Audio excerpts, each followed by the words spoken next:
మనం చాలా మంది అనుకుంటారు పాటల వైపు చూస్తారు, పాటల్లో ఏం కనపడతాం ఏముంటుందంటే వాక్యం ఉంటుంది.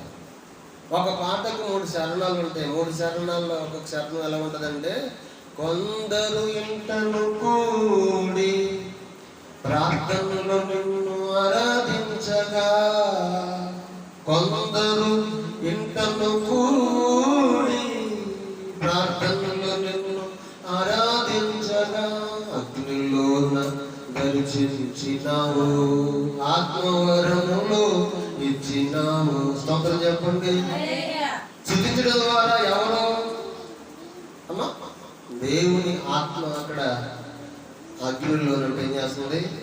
ఎవరైతే స్తుతించి భక్తులుగా ఉన్నారో, ఆరాధించేవారుగా ఉన్నారో వారిపై కుమ్మరించబడుతున్నాడు దేవుని ఆత్మ. దేవుని మహిమ కలుగును గాక. నిజమే, దేవుని ఆత్మ ఎప్పుడైతే వారు కుమ్మరించబడ్డారో వారు అన్య భాషలు మాట్లాడటం మొదలు పెట్టారంట. స్తోత్రం చెప్పండి. నువ్వు పాటలు పాడే తలంతునైనా, బోధించగలిగిన తలంతునైనా, ప్రార్థన చేయగలిగిన తలంతునైనా, హల్లెలూయా, ఆ వరము అట్టి ఆత్మ నీ మీద కుమ్మరించబడినప్పుడు నువ్వేం చేస్తావు చెప్పండి? పాటలు పాడటం మొదలు పెడతావు, ప్రార్థన చేయటం మొదలు పెడతావు, వాక్యం బోధించాలని, లేదా వాక్యము లేఖనాలు బైబిల్ చదవాలని, దేవుని మందిరానికి వెళ్ళాలి.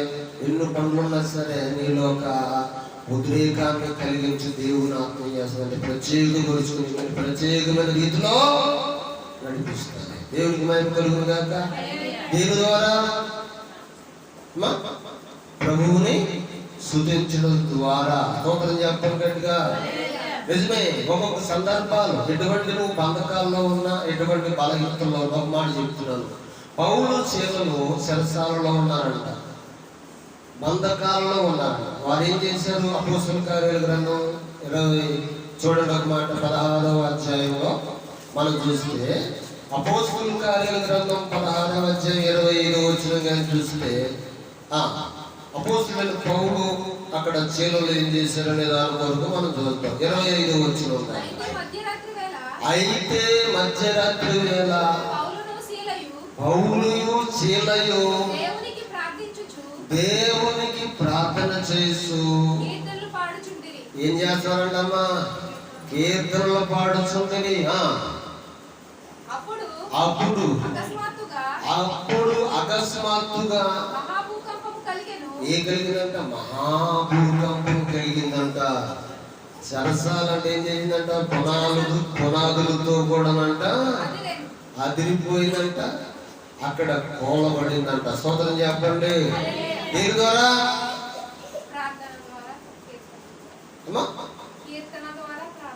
స్తుతించడం ద్వారా దేవుని యొక్క అద్భుతం అక్కడ జరిగింది. స్తోత్రం చెప్పండి.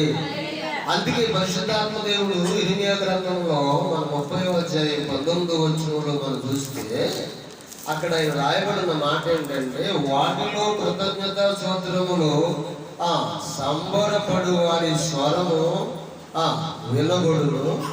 జనులు చూడండి, జనులు తక్కువ మంది కాకుండా నేను వారిని విస్తరింపజేసేదను, అల్పులు కాకుండా వారిని గనులుగా చేస్తానన్నాడు. దేవునికి మహిమ కలుగును గాక. నీవు ఆశీర్వాదకరముగా ఉండాలంటే,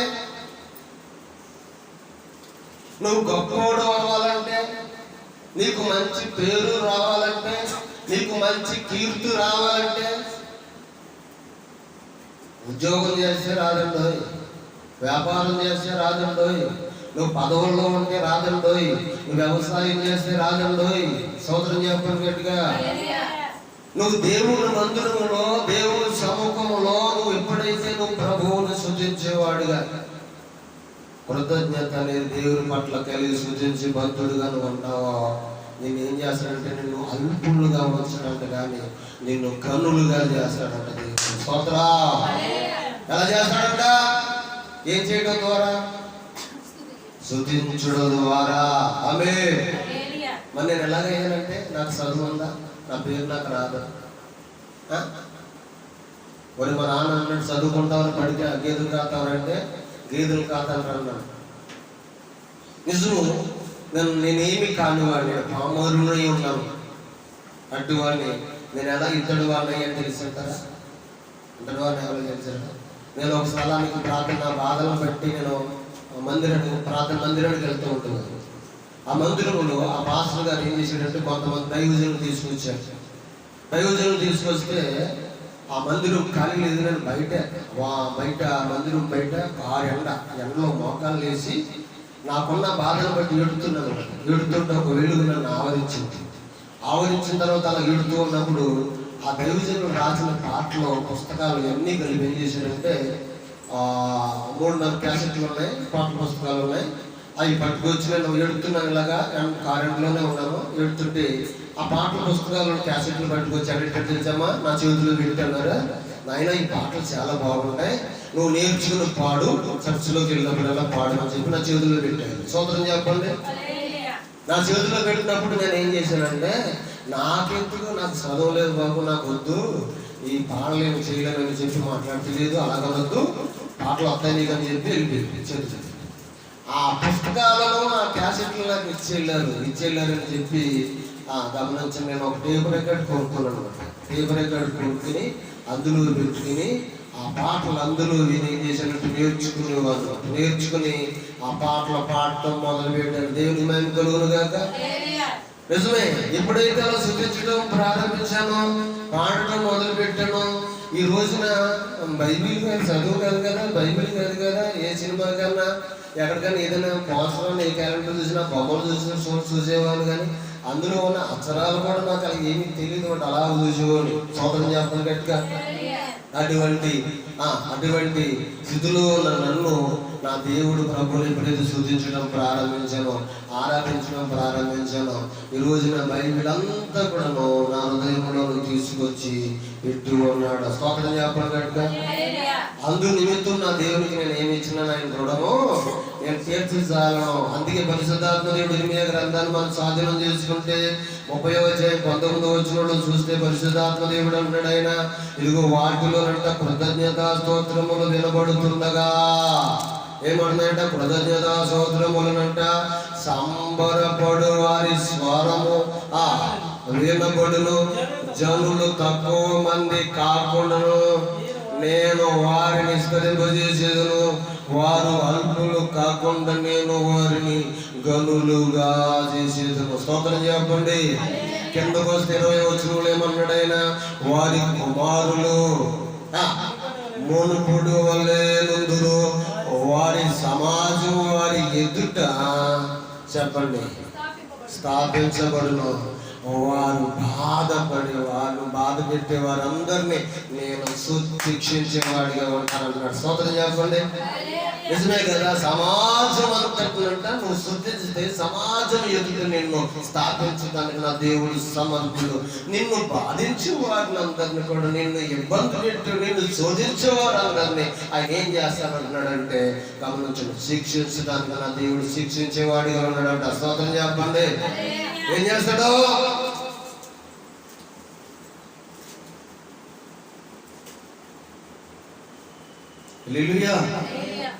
ఏం చేస్తాడమ్మా? చదవడం మాటని 20వ వచనంలో చూడండి. 20వ వచనంలో వారి కుమారులు మునుపుడు వలె నుందురు, వారి సమాజము నా ఎదుట స్థాపించబడును, వారిని బాధ పెట్టే వారందరినీ శిక్షించేదను. స్తోత్రం చెప్పండి గట్టిగా. నిజమే, నిన్ను బాధించే వారందరినీ దేవుడు శిక్షించాలంటే. నేను 40 మందితో పనిలోకి వెళ్ళాను. దగ్గర 50 మా చిక్కాల మేటలో. అందులో మా చిక్కాల గ్రామం మా తమ్ముడు గారు, మా దివాకర్ గారు పరిచర్యను బట్టి వెళ్ళేశారు. ఈ రోజు సంఘం అందరూ కూడా అక్కడ సేవ చేయకపోతే మీతో మాట్లాడతాను. నేను వాళ్ళతో పనికి వెళ్తే వాళ్ళు ఏం చేశారంటే, ఏంటంటే రాజుగారు 7 ఉంటే మేము ఉండలేండి అని చెప్పి అన్నప్పటికీ 4 పిల్లలు ఒకటే కదరా, కొందరు అందరిలో ఒకటేమవుతుంది రా అని చెప్పి అయ్యల్మతి రాజు గారు బతుకులాడుతాడు. అందులో ఒకటి ఏం చేశాడంటే, ఎవడే నువ్వు అలా కాదు 7 ఉంటే ఉండని చెప్పి కొట్టేకేయాలి ఎక్కేసి వాళ్ళందరూ వందరా అని చెప్పి వాళ్ళందరినీ వెనకాల తిప్పేసుకున్నప్పటికీ రాజుగారు అన్నాడు, అరే నీకు 2 పొట్లాలు ఇస్తాను రా, మరి 2 గొలుపులు ఇస్తాను కోట్లడా, నీకు అన్నం పెడతాను రా, నా పని అవ్వకపోతే నీ వల్ల చెప్పి నాకు అన్నం పెట్టు. 40 మందిలో నన్ను ఒక్కడిని ఆ రాజుగారు వెళ్ళిపోమంటే ఆ గుర్తెక్కేసాడు మాట. నేను ఏడుతో వచ్చాను, ఏం చేయలే, చాలా బాధ కలిగింది. కేసు ఆడతాను, అవి ఆడతాను, ఇవి ఆడతాను, ఏడుతో వచ్చాను, కానీ ఏమి చేయలేదులే. కానీ ఆడుంటే నేను ఉండనని గొట్టెక్కేసిన విషయం ఆడు ఇప్పుడు లేడు, అక్కడ లోకంలో లేడు. అడిగి అంతా 20-30 సంవత్సరాలు ఉంటాయి. సంవత్సరం చెప్పండి. నిజం, ఎవరితోనైనా పెట్టుకోవచ్చు, కానీ దేవుని పరిచర్య చేసి, దేవుని ఆరాధించి, దేవుని శుద్ధించి ప్రభు ఏర్పరుచుకున్న వారితో ఎవరు పెట్టుకోకూడదు. వాళ్ళే కాదు, అనేక మంది నాకు విరోధంగా లేచి, నాకు విరోధంగా మాట్లాడి, నా మీద దెబ్బలాడి, నన్ను చూడనట్లుగా ప్రవర్తించిన వారు అనేక మంది ఉన్నారని చెప్పుకోకూడదు. కానీ భయంకరమాట. దేవుడు అన్నాడు అక్కడ, ఇదిగో ఎవరైతే వారిని బాధ పెట్టునో వారిని శిక్షిస్తానంటున్నాడు. దేని ద్వారా శిక్షిస్తాడంటే, ఎందుకు సూచిస్తాడంటే మనం శృతించడం ద్వారా. మనం చూడొచ్చు దినవృత్తాంతాల గ్రంథంలో శత్రు సమూహం దండుగా వస్తుందంట. 2 దినవృత్తాంతాల గ్రంథం చూడండి 20వ అధ్యాయంలో మనం చూస్తే పరిశుద్ధాత్మ దేవుడు అక్కడ తెలియజేస్తున్నమాట. అప్పుడు యెహోషువ ఏం చేస్తున్నాడు అనే దాని కొరకు మీకు చూపిస్తాను చూడండి. 2 దినవృత్తాంతాల గ్రంథం 20వ అధ్యాయంలో ఒక సందర్భాన్ని మీకు చూపిస్తాను, చూడండి. అక్కడ చూడండి, మొదటి వచనం, ఇదైన తర్వాత మోయాబీయులు, అమోనీయులు, మీయోనీయులంట. ఏ నీళ్ళంటారు? మోయాబీయులు పై ఉన్నారు, అమోనీయులు 2వ వారు ఉన్నారు, 2వ వర్గం, 3వ వర్గము మీయోనీయులంట. కొందరు దండెత్తి యెహోషువ పాత మీదకు వచ్చిరి. అంతలో కొందరు వచ్చి సముద్రము అవల నుండి సిరియానుల తట్టు నుండి గొప్ప సైన్యం ఒకటి నీ మీదకి వచ్చుచున్నది. స్తోత్రం చెప్పండి. చిత్తగించుము, వారు అసాసోనులో తామారు అను ఎనిమిదిలో ఉన్నారని యెహోషువ పాతుకు తెలియజేయగా. స్తోత్రం చెప్పండి.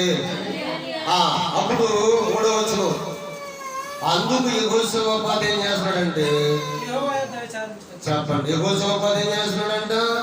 భయపడి, ఏం పడంట? భయపడి యెహోవా యొద్ద విచారించుటకు మనసు నిలుపుకుని యోదా అంతటనంట ఉపవాసం ఆచరించవలనని చెప్పడం చేసాడండి, ప్రకటించు అన్నాడు. స్తోత్రం చెప్పండి గట్టిగా. నిజమే, భయపడి అతను ఏం చేశాడంట? ప్రభువును స్తుతించడానికి, ప్రభువును ప్రార్థించడానికి. చూడండి, అక్కడ మనం చూసినప్పుడు యోధా వారందరునంట 4వ వచనం ఉంటుంది, యోధా వారందరూ యెహోవా వలన సహాయమును వేడుకొనుటకు కూడుకుని యెహోవా యొక్క విచారణ చేయుటకు యోధా వారు పట్టణములన్నిటిలో నుండి జనులు వచ్చి ఉన్నారంట. స్తోత్రం చెప్పండి. నిజమే, వారు దేవుని యొక్క సహాయం వేడుకొనడానికి వారు అందరూ ఒక చోట కూడుకుని ప్రార్థిస్తూ ఉన్నారంట. 21వ వచనం 7కి వస్తే అక్కడ సందర్భాలు చూస్తే, మరియు అతడు జనులను హెచ్చరిక చేసిన తర్వాత యెహోవాను స్తుతించుటకు గాయకులను ఏర్పరిచి వారు పరిశుద్ధ అలంకారమును ధరించుకొని సైన్యము ముందర నడుచుచు యెహోవా కృప నిరంతరముండును, ఆయన స్తుతించండి, ఆయన స్తోత్రము చేయండి అని వారిని నియమించను. స్తోత్రం చెప్పండి గట్టిగా. 22వ వచనంలో చూడండి, 22వ వచనం చూడండి, 2 దినవృత్తాంతాల గ్రంథం 20 చూడండి. వారు పాడుటకును స్తుతించుటకును మొదలు పెట్టగా యెహోవా యోధా వారి మీదకి వచ్చిన అమోనీయులు, మోయాబీయులు మీద చేయాలి మన్యవాసుల మీదను మాటుగాళ్ళు పెట్టును గనుక వారు హతులైపోయారంట. స్తోత్రం చెప్పండి గట్టిగా. వాళ్ళు యుద్ధాలు చేశారా? దేవుని కలిగి ఉన్న మనం, మందిరానికి వెళ్తున్న మనం మన శత్రువులతో యుద్ధం చేయగలదండి. స్తోత్రం చెప్పండి. ఒకటి నువ్వు చేయవలసింది ఒకటి ప్రార్థన, రెండోది ప్రభువుని స్తుతించే భక్తులుగా ఉండాలి. స్తోత్రం చెప్పండి. నిజమే, ఒకటి ప్రార్థన చేయాలి, రెండోది స్తుతించే వారుగా మనము ఉన్నప్పుడు నిన్ను ఎంతగా ఇచ్చేస్తాడు తెలుసా, నిన్ను ఎంతగా ఆశీర్వదిస్తాడు తెలుసా. స్తోత్రం చెప్పండి. ఆశీర్వాదం ఆశీర్వాదం ఆశీర్వాదాలు అని చెప్పి పరుగులు పెడతా ఉంటారు. మనం ఎప్పుడైతే పరిపూర్ణమై అయ్యా పరిపూర్ణమై ప్రభువుని పరిపూర్ణంగా మనం నిండు మనసుతో ప్రభువుని ఎప్పుడైతే స్తుతించే భక్తులుగా ఉంటామో ఏం చేయమంటామంటే ఏం చేస్తాడంటే అధికముగా నిన్ను హెచ్చించడానికి స్తుతించి నిన్ను ఆశీర్వదించడానికి నా దేవుడు సమర్థుడై ఉన్నాడు. స్తోత్రం చెప్పండి. అందుకే చూసి కిందకు వస్తే వాళ్ళు ఏమైపోయారంట, వాళ్ళు ఏమైపోయారు. 24వ వచనం చూద్దాం, 24వ వచనం కానీ చూద్దామా? వాళ్ళు చూడండి, 23వ వచనం చూద్దాం. చూడండి, అమోనీయులను మోయాబీయులను చేయాలి భక్తిగానంట చంపి నిర్మూలన చేయవలను పొంచి ఉంది వారి మీద పడిది వారు చేయాలి. కాపురస్తులను కడముట్టించిన తర్వాత వారిలో ఒకరినొకరు వాళ్ళే పొడుచుకుంటాం మొదలు పెట్టారంట. స్తోత్రం చెప్పండి. ఏం చేసుకోవడం మొదలు పెట్టారంటే వాళ్ళే పొడుచుకుంటాం మొదలు పెట్టి ఒకరికొకరు చంపుకుంటాం మొదలు పెట్టి ఎవరు చంపనక్కర్లేదు, ఎవడో ఒకటి పొడవక్కర్లేదు. స్తోత్రం చెప్పండి గట్టిగా. నిజమే, దేవుడు ఏం చేస్తాడంట,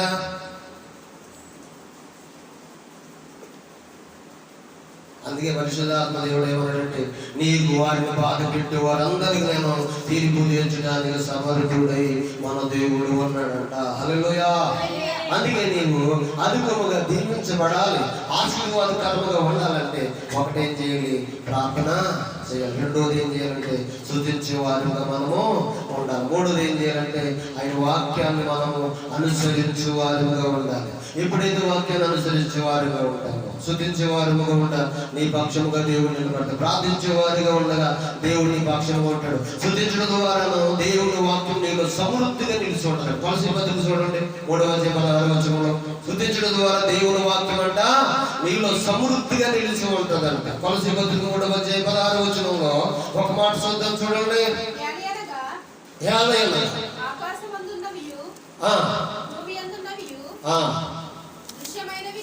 అమ్మా కొలసీ పత్రిక 3వ అధ్యాయం 16వ వచనంలో రాయబడిన మాటలు మనం చూస్తే చూడండి, అక్కడ అన్నాడు సంగీతముతోను కీర్తనలతోను ఆత్మ సంబంధమైన పద్యములతోను ఒకడికొకడు బోధించుచు బుద్ధి చెప్పుచు కృపాసహితముగా మీ హృదయములలో దేవుళ్ళను వచ్చి ఏం చేయాలి? స్తోత్రం చెప్పండి. ఏం చేయాలమ్మా? మరి మా దేవుని ఎప్పుడు పాట పాడుతుందో అని ఆలోచన చేస్తాను. ఎప్పుడు పాడతావమ్మా? మధ్య కర్బాబు ఎప్పుడు పాట పాడుతుందా అని ఏ కలదే చూస్తాను. అయ్యా మా బాలస్వామి గారు ఎప్పుడు పాడతారు అని పాట ఈశోని వింటున్నాం కానీ వెళ్ళిపోతున్నాడు. ఈశోంటే శివంటే ఏంటది? ఎలా చూడాలి? ఏంటది? దేవుని వాక్యం మనలో సమృద్ధిగా నిలిచి ఉండాలంటే ఏం చేయాలి? కృపాల సహితముగా ఎలా స్తుతించాలి? చదవండి ఆ మాటని. 16వ వచనం కానీ చదువుతాము. సంగీతములతోనూ కీర్తనలతోనూ ఆత్మ సంబంధమైన పద్యములతోనూ ఒకరికొకడు బోధించుచు బుద్ధి చెప్పుచు కృపా